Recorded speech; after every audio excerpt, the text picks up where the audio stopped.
consuming in the era of AI. I could take a 1,500 word essay and just have Gen AI read it and give me a sentence summary. Are you seeing a change in how people read?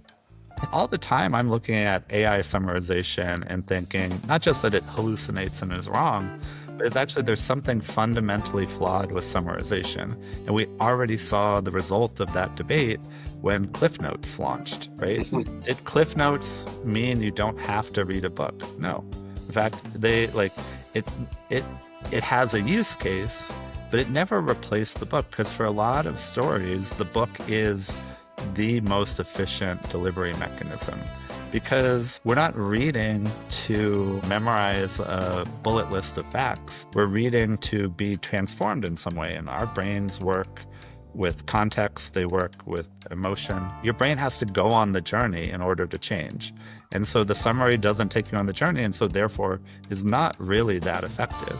So this whole AI summarization world, to me, does nothing for what I think the kind of our target reader is, which is someone that just fundamentally believes their life is going to be better if they're smarter. And so the question I'm always asking as a reader is, what is the most powerful way to be smarter? And I still think that story is the most effective way. But I don't get a lot of value out of seeing it summarized beyond that.